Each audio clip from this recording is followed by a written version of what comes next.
this is an iHeart podcast. Guaranteed human.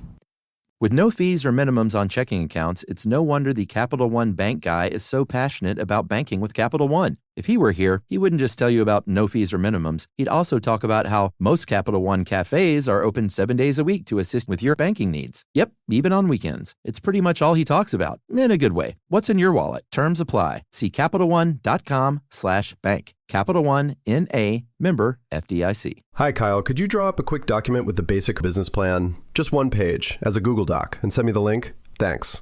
Hey, just finished drawing up that quick one-page business plan for you. Here's the link. But there was no link. There was no business plan. I hadn't programmed Kyle to be able to do that yet. I'm Evan Ratliff, here with a story of entrepreneurship in the AI age. Listen as I attempt to build a real startup run by fake people. Check out the second season of my podcast, Shell Game, on the iHeartRadio app or wherever you get your podcasts. Brought to you by the reinvented 2012 Camry. It's ready. Are you? Welcome to Stuff You Should Know from HowStuffWorks.com.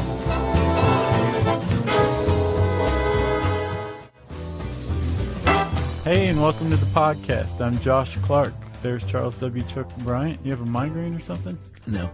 I don't get migraines. Oh, that's good. I don't either. You just knocked on your head. Yeah. There's no wood nearby. I bet this is woodish. Yeah? Yeah, we're good. You put us together, and you've got a little podcast called Stuff You Should Know. That's right. Yeah. We've been doing this for 400 and... we at 450? I would bet we're very close. Pretty close. So...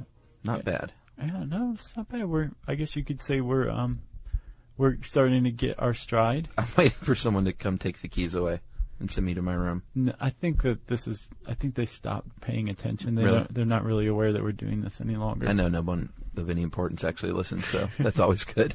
But Jerry every does. single She's person important. who listens is important. That's right. That's a good point. So, Chuck. Yes. You ever seen the movie Scarface? Yeah. You know, like the whole beginning part where he comes to Miami from Cuba? Yeah. So that was based on an actual historical event called the Mariel Boat Lift. Yeah, I think I knew that. So between, well, then sit back and listen up to something you already know. Okay. Between April 15th, 1980 and Halloween 1980, 125,000 Cubans were basically allowed to leave Cuba. Wow, that's a lot. And they were also allowed to enter the United States. For how long? Was there a window? Like, you've got this long to do it? From April to Halloween. Oh, wow. So, yeah, there were a lot. I mean, a lot of them came. And it was a huge deal. They basically put everybody in jail. Remember the Fulton County Federal Penitentiary where Scarface was, the real Scarface, Al Capone, right. Just down in Grant Park. They put a bunch of them there, and there was actually an uprising there, and Delta Force had to come in. I think we might have talked about that. In the Delta Force episode. So it was kind of a big deal. One of the reasons why they put everybody in jail is because they wanted to make sure that Castro wasn't just sending over the dregs of his prisons. Right. So... which would have been pretty smart. Yeah. So they actually interviewed everybody, and 23,000 of them confessed to having a criminal record back in Cuba. Wow. And that's really saying something because, it's not like Cuba was going to send over these people's records. Like, This was self-confessed. And I think that right there basically kind of tells you about that person. They're trying to fit in. Right. Well, let me come clean. Exactly. Maybe if I come clean, I can stay here. Right. Yeah. Let's say that that's what it was. That's what I'm thinking. So of these 23,000, though, they found that only 2% were actually criminals under U.S. law. Really? The other, 21,254. That's just off the top of my head. That's good. Were criminals under Cuban law that didn't have some sort of analog here in the United States. I wonder what some of those laws were. I would imagine they would have a lot to do with dissent, political dissent. Yeah, probably everything. Or like hoarding items. Hoarding? Yeah, like, under communist rule, if you're hoarding toilet paper, yeah. or you've got some smuggling operation going for toilet paper. House swapping apparently is illegal in Cuba Oh, because yeah? they're like, we're going to give you a house, but we're going to tell you which one it is. Gotcha. Anyway, so most of these people were allowed to go free, and even some of them were allowed to go, even some of the actual criminals were allowed to go under what's called immigration parole. And then of those 2,746 who were found to be real criminals, 800 to 900 had to come back to jail, the real pokey this time, because they'd broken a U.S. law while on immigration parole. But my point is this. Without criminal records, I would not have had this intro. That's pretty good. I had a feeling that was going to circle around like that. Yep. Because we're talking about criminal records, at least here in the United States. Yeah, and when we say records, we don't mean the good kind. We mean like files. Yeah, not like you broke a record. Or like, let's listen to a record. Yeah, those are good records. Yeah, there's I can't remember what Lisa's doing on The Simpsons, but she has to go to the Hall of Records, and then underneath in parentheses it says, not the good kind. Oh, really? That's good. All right, criminal record here in the U.S. at least is, and I didn't realize this. It starts with your arrest. Yes. For some reason, I thought if you were arrested and not convicted, then they would just say, forget about it. Yeah, no, apparently once you have a charge. And there are ways they can say forget about it, but you have to go ask, and they can tell you no, Yeah. because they don't like your looks. There's a few ways these are used here in the States. First and foremost, obviously, to help out trying to catch bad guys. Sure. In a database, IDing suspects. That's kind of the original point of them. I think so. They are also used for sentencing now, which makes sense. Yeah, because like if you've done something before and they know it, they have a record of it. That's right. They can say, you know what? Due to your past behavior, we think that we should really throw the book at you. Right. Or if there's like a 3 strikes law, they have to. Yeah. Background checks. That's the third thing they're mainly used for. This is the most controversial use of criminal records. Absolutely. Because with background checks, if you enter the military, try to get a job with the FBI, if you are involved in elderly or child care, Yeah. criminal background checks are pretty standard. But they're also becoming increasingly used by corporations in what is widely considered overbroad ways. Oh, yeah? Yeah, because the original idea of using a background check, a criminal background check for a job was that they're checking that you're applying for like a delivery driver job. And they're checking to make sure that you don't have a history of like running down the elderly with your car and driving off, because they'll get sued for that. Well, now companies are just looking for any kind of criminal behavior whatsoever. And as we'll see, they can actually say, like, no, we're not going to hire you because of your criminal record. They can discriminate based on a criminal record. But you can also not share that criminal record. You can. Correct? Yes. Okay. We'll get to that. Back in the day, obviously, they used to just handwrite these things, keep them at your local cop shop. And that's why back in the day, it was really easy, if you're a criminal, just to move to a different state. Or a city. Yeah. And, like, you're sort of getting a fresh start on life. Yeah, because if you wanted to share this criminal record, you might have to sit down and handwrite it out. And who wants to do that? Nobody. Not me. Basically, it was just the medieval monks who were cool with doing that, and they didn't have anything else to do. Cops had plenty of other stuff to do. So right about now, if you're out there in podcast land and you're listening to this and you think, dudes, why are you telling us, your awesome audience, about criminal records? Because we're all have clean noses and we're do-gooders of the world. I believe you, but here's a stat. 6.5% of the U.S. population has a felony record. Felony record. Which is higher than I thought it would be. Yeah. And 1 in 15 people have actually been to prison. In the pokey. And I think our fan base would be on the lighter side of that. Yeah. But hey, I know we've got people out there that have been in prison because we did prisons. People wrote us. We have people out there who are in prisons right now. Yeah, that's right. Let's do a little shout out to our prison population listeners. Everybody in there, stay up and hang in there. Get out soon. Yeah. Behave. Okay, so even beyond that surprising stat, right? 6.5% felonies, right? That's right. 65 million, which is about a quarter of the American population. 65 million American adults have a criminal record. Which means they've at least been arrested. Yes. Right. Yes. Do we need to talk about anything in our past? You know I don't talk about that. Okay. There are some things, if you do have a criminal record, that are going to be there for the taking if you're in law enforcement. Mm-hmm. That is pretty much your name, date of birth, aliases, what you look like, what you're built like, where you live, what you've done. Yeah. If you've got any outstanding warrants, if you've been convicted, and then the old standby fingerprint and mugshot. Yeah. And it's all right there. Basically what's keeping smokinggun.com alive. Yeah, I love that The site. mugshot. The dude, the huffer with the gold face. Have you ever seen that guy? No. He was arrested for huffing, and he's got like the glittery gold spray paint around the nose and mouth. It's pretty funny. No, my favorite was either Nick Nolte or James Brown, and they look all like brothers in their mugshots. Yeah, those are pretty close with the crazy hair. Yeah. Yeah. So basically, you can see just from those details of what's in a criminal record, the idea behind them is we want to find out who you are and what you've done before. Yeah. And that's pretty much it. It's aside from the fact that they're not handwritten and just kept, like you say, at the local precinct anymore. They're stored on databases. That's the idea behind them hasn't changed much over the centuries. That's true. Very true. It starts at the local and state level, and if you are going to have an arrest record or a criminal record, that's who is in charge of keeping up with it. Like, if it was a state crime, it wasn't a federal offense, then your state court and state office is who's going to be in charge of that, and then they can either report it to their repository or not. Mm-hmm.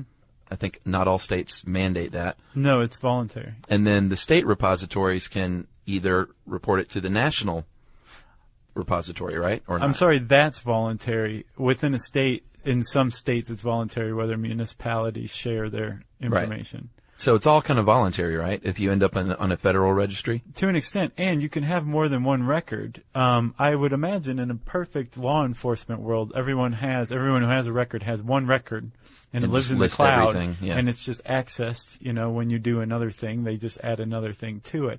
But from the sound of this, you can have a bunch of different records, and they could all have different stuff in them, and maybe they'll never be compiled into one. That's true.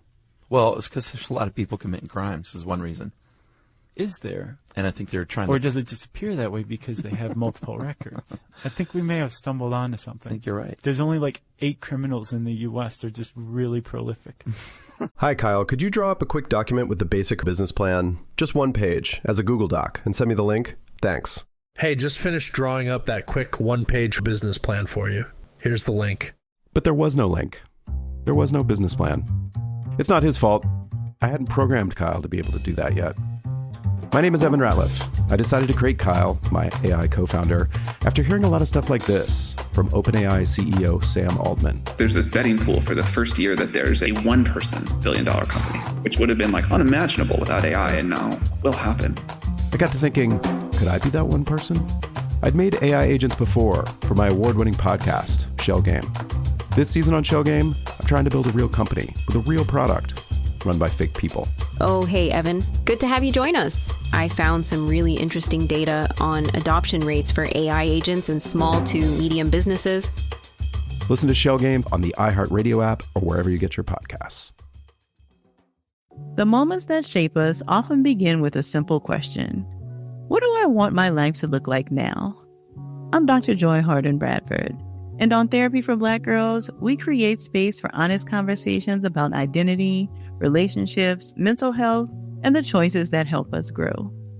As cybersecurity expert Camille Stewart-Gloucester reminds us, we are in a divisive time where our comments are weaponized against us. And so what we find is a lot of Black women are standing up and speaking out because they feel the brunt of the pain.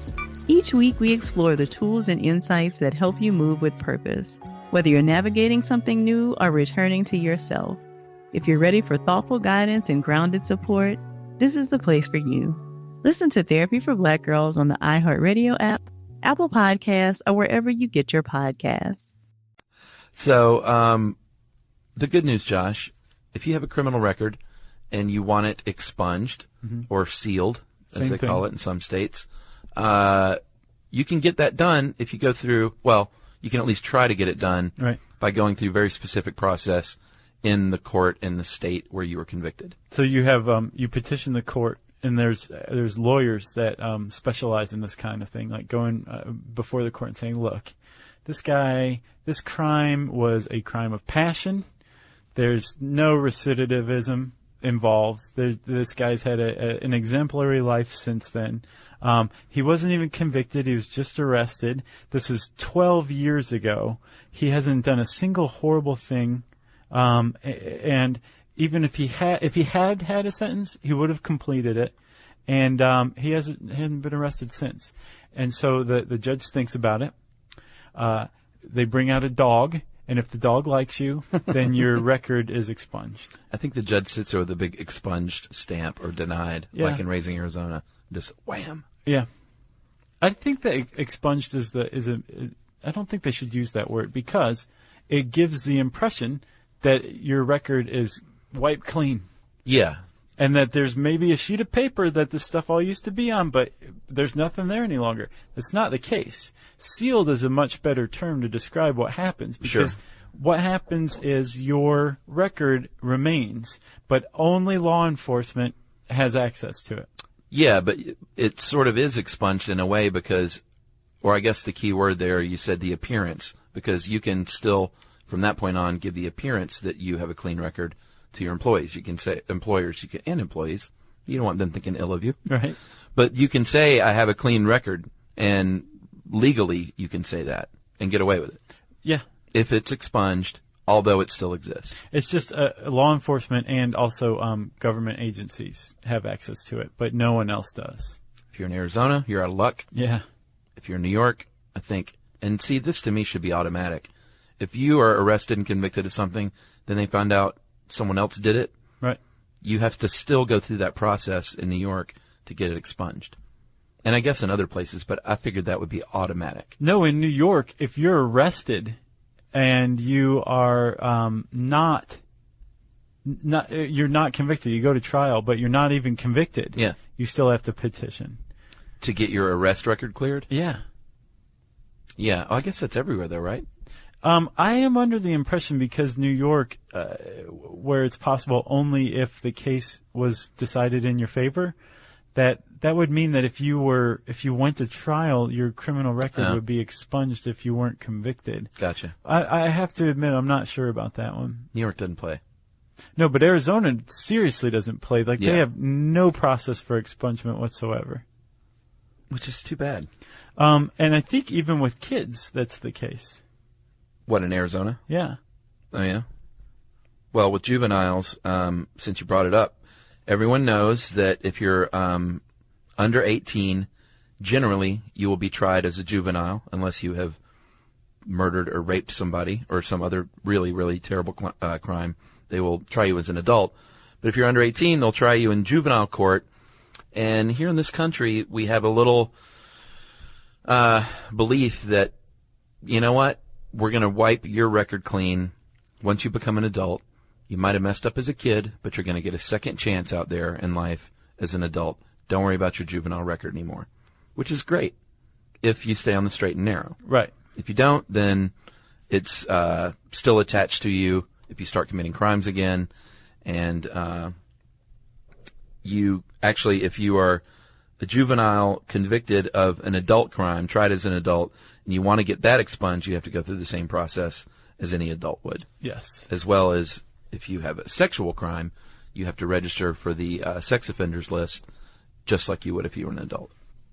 Right. Which is super important. I should say also, in its defense, Arizona does have a process for destroying juvenile records. Oh, they do? Yeah. Okay. I guess it's just adults. Gotcha.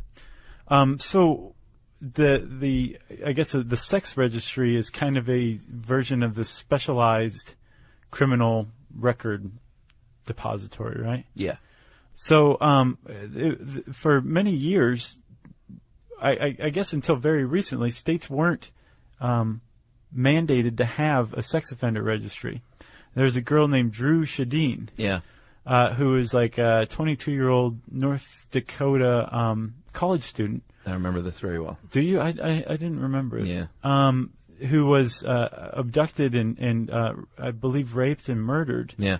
By a guy who was a level 3 sex offender, and level 3 is like where the justice system is basically like, this guy's going to do it again.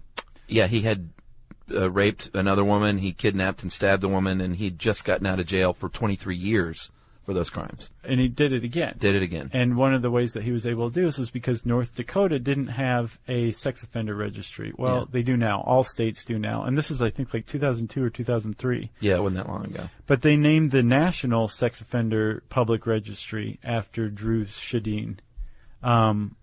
So it's very appropriately called the Drew Shadeen National Sex Offender Public Registry. And basically, this is a publicly accessible database. Yeah, you can go to it and type in where you live, and it'll be like, here are all the sex offenders in your neighborhood. It's pretty disconcerting, actually. There's apps out there where you can like see who lives where, and you'll find also that there very frequently will be one apartment complex or something where there's a bunch of them. Yeah. And the reason being is because most states have laws where like you can't live X number of yards within a bus stop. Right. You can't live X number of yards within a school, what have you. And in states like Florida, they're so restrictive that that sex offenders frequently have to live under overpasses in the middle of nowhere. Well, that happened in Georgia. Yeah, they I had remember that camp. They were like sex out in offender the woods. Camp. Yeah. Yeah. I think it's still there. Is it? I believe so. Yeah. Well, I think probation officers too will set people up in housing. Yeah. And a lot of times they'll, that's like the apartment that they go to. Right. The apartment complex. Gotcha. But obviously that's a really important thing to have because sex offenders have the highest recidivism rates of, I think, all criminals. Yes. I read that somewhere too. It's very scary. So, now they're stored on databases. Obviously, we've talked about Interpol before, and they're shared, internationally. They're getting better about that at least. But it's not like an open book, right? It isn't an open book. And in fact, you have a legal right to access your criminal records through the Freedom of Information Act. And I went and looked. The FBI will give you whatever they have on yourself, or else they'll send you something that says you have no FBI record. Yeah, I think you're only in the National Crime Information Center database if you have been booked and fingerprinted by the FBI. Or the FBI has your record. Right. I'm sorry, the Interstate Identification Index. Mm-hmm. I think that's the one where you're only entered if the FBI obtains your fingerprint data. I got you. So like somebody has sent it to the FBI at least. But the FBI, do they maintain a national database of criminal records? I don't know if they maintain it or not. It doesn't say. I know the DOT maintains one for traffic violations, like big ones. We should have mentioned that. Yeah. If you've been convicted of some sort of traffic offense, a speeding ticket, what have you, or anything, it's not on your criminal record. Yeah, unless it was like vehicular homicide or something like that. That would be in there, right? Yeah, I think so. Instead, it's things like DUI, suspended licenses, driving without insurance, fatal accidents. Yeah. They're maintained on the National Driver Register, which is separate from your criminal record. So perjury. You could have two records out there. Who, me? Maybe. No. Perjury about the operation of a vehicle. That's if you've ever, you get in a wreck and you're a drunk driver and you get your best friend to switch with you who wasn't drunk, which is, they should have been driving to begin with. Yeah. That's perjury. That's felony. Yeah. It's a big deal. So Chuck, you can get your criminal record. Yes, I can. The government can look at it any time they want. Yeah. And employers can, which you talked about at the top of this podcast. Yeah, with permission. With your permission. Yeah. You can't give anyone else besides a potential employer or an employer permission to get your record. Like you can't, I can't get yours even if you said, no, really, he can get it, it's fine. Right. They say no. But an employer can. And like we said, originally this was something that was just very targeted, where like if you were a driver, they wanted to know if you had any vehicular homicide record or that kind of thing. And it's getting more and more broad.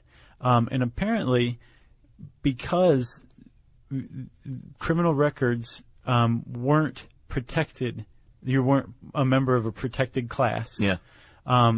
So you could be subject to job discrimination based on the fact that you had a criminal record.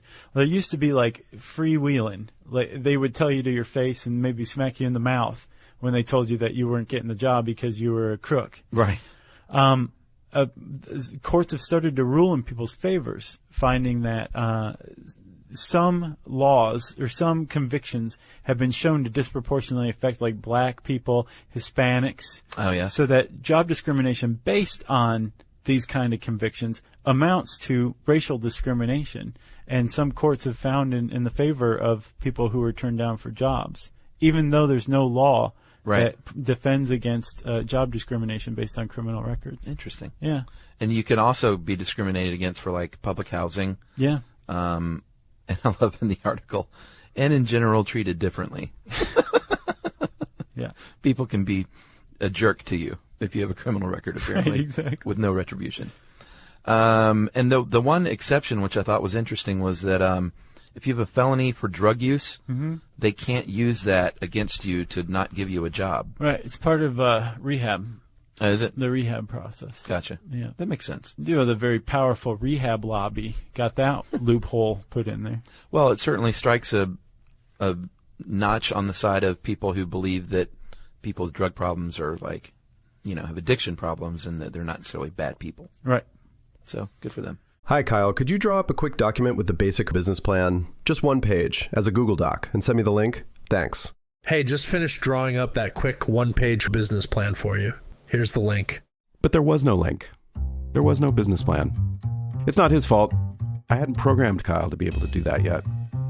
My name is Evan Ratliff. I decided to create Kyle, my AI co-founder, after hearing a lot of stuff like this from OpenAI CEO Sam Altman. There's this betting pool for the first year that there's a one-person billion-dollar company, which would have been like unimaginable without AI, and now will happen. I got to thinking, could I be that one person? I'd made AI agents before for my award-winning podcast, Shell Game. This season on Shell Game, I'm trying to build a real company with a real product run by fake people. Oh, hey, Evan. Good to have you join us. I found some really interesting data on adoption rates for AI agents in small to medium businesses. Listen to Shell Game on the iHeartRadio app or wherever you get your podcasts. The moments that shape us often begin with a simple question. What do I want my life to look like now? I'm Dr. Joy Harden Bradford, and on Therapy for Black Girls, we create space for honest conversations about identity, relationships, mental health, and the choices that help us grow. As cybersecurity expert Camille Stewart-Gloucester reminds us, we are in a divisive time where our comments are weaponized against us. And so what we find is a lot of Black women are standing up and speaking out because they feel the brunt of the pain. Each week we explore the tools and insights that help you move with purpose, whether you're navigating something new or returning to yourself. If you're ready for thoughtful guidance and grounded support, this is the place for you. Listen to Therapy for Black Girls on the iHeartRadio app, Apple Podcasts, or wherever you get your podcasts. So let's say you talk to your employer and they're like, look, we know you have a criminal background, but the test dog we brought out likes you, so we're going to take a chance on you, but we want you to pony up some money. They're going to tell you to go get what's called a fidelity bond. I had never heard of this. I hadn't either. Like, I've heard about it in the case of like Robert Downey Jr. needing extra insurance after he went through his like bad drugs phase. It's probably the same thing. It probably is, but movie companies, production companies would have to like purchase this massive extra insurance or not be allowed to work with him at all. Right. He was too big of a liability. Right. Not anymore, of course. No, he's really cleaned up his act. Yeah, he's great. So yeah, there's regular people, not just Robert Downey Jr. Regular people can get fidelity bonding too, which amounts to an insurance policy that you get or your employer gets on you saying, we think you're kind of a screw up maybe, and we want to make sure all of our bets are hedged. You're not fired. Right. But we take it think you personally. might really screw us up one day. Right. So what else you got? Firearms. Yeah. You got to go through background check when you purchase firearms here in this country. And don't worry, you won't have to wait very long for your firearm. Yeah, how long is it? It's like instantaneous. Is it? Yeah. But if you have a criminal record, if you've been indicted for a crime of more than a year in prison, you are ineligible to purchase a gun, which means you're just going to have to buy one off the street, like other ex-criminals, which is sad. It doesn't preclude you from traveling to other countries necessarily, but as everyone who's ever been through customs knows, they can deny you whenever they want in any country pretty much. Yep. You know, they have to allow you to come in. They have to invite you in like a vampire. Right? And it doesn't preclude you from coming to this country if you have a criminal record either. Unless you're on a boat from Cuba. That's right. But the same deal. We can deny people coming in. They suggest to get a visa if you're coming to this country to work and you have a criminal record. Yeah. Good luck with that. That's what I say. I say the same thing. Good luck, everybody. You got anything else? No. There's another one down in our endless string of law enforcement podcasts. We definitely have a suite of like 10 at this point. At least. Yeah. If you want to learn more about criminal records and all that kind of thing, How Stuff Works won't judge you if you search for that. You can just type it into the search bar, like I said, at howstuffworks.com. And I said search bar, so it's time for Facebook questions.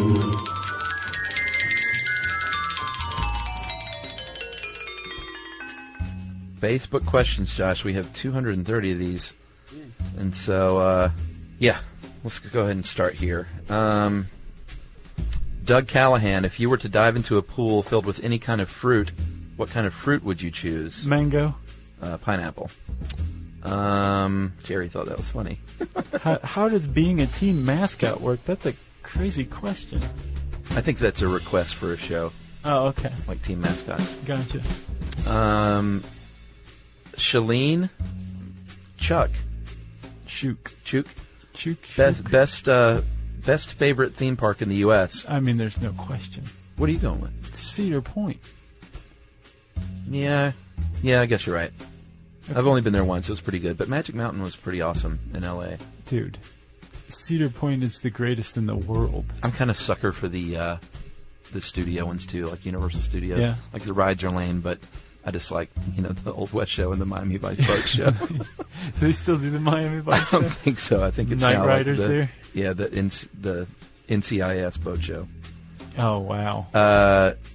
Yazdan Nadiri, The Fifth Element, good or bad? I wasn't a fan. I know people love that movie. I didn't think it was that good. I've never made it all the way through. Okay. Right when I see Gary Oldman and that stupid haircut, I'm like, I'm done. Thumbs down, then. What do you got? I'm reading. We won't read that one. Let's see. Is there anything worth not knowing? That's a good one from Craig Jaquette. No. No. I don't know. That's a really great question. On its face, no, of course there's nothing that we shouldn't know. But I also believe there is such a thing as knowing too much. Yeah, like personal stuff about people. There's a lot that you shouldn't know. Right, but also even beyond that, Chuck, like, do we really need nuclear weapons?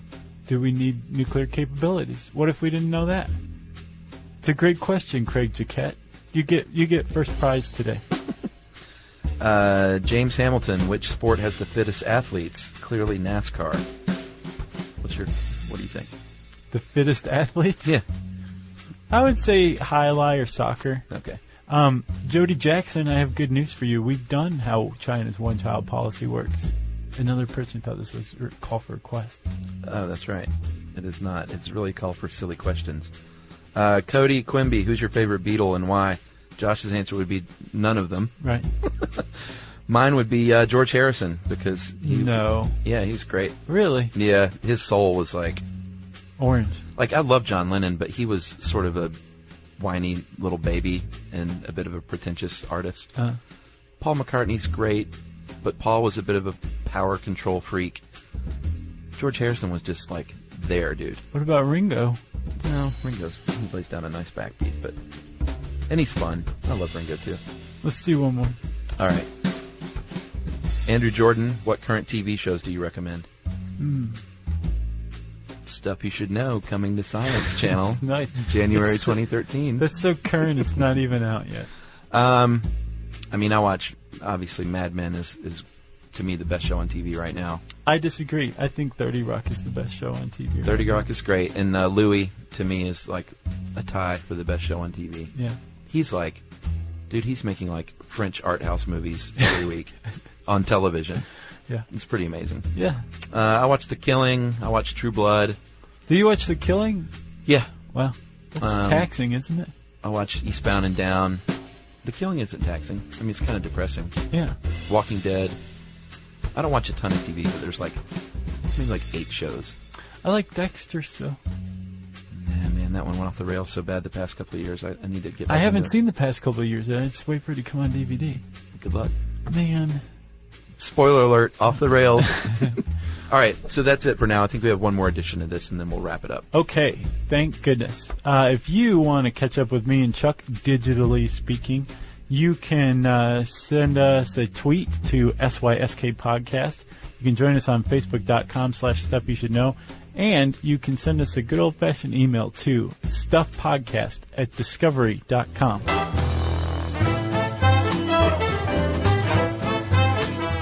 For more on this and thousands of other topics, visit howstuffworks.com.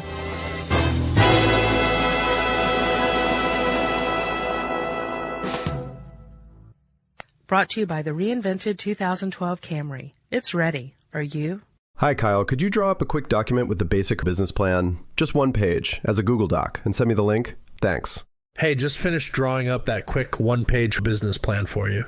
Here's the link. But there was no link. There was no business plan. I hadn't programmed Kyle to be able to do that yet. I'm Evan Ratliff, here with a story of entrepreneurship in the AI age.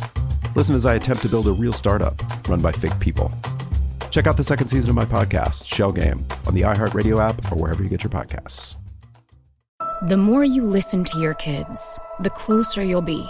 So we asked kids, what do you want your parents to hear? I feel sometimes that I'm not listened to. I would just want you to listen to me more often and evaluate situations with me and lead me towards success. Listening is a form of love. Find resources to help you support your kids and their emotional well-being at sounditouttogether.org. That's sounditouttogether.org. Brought to you by the Ad Council and Pivotal. This is an iHeart podcast.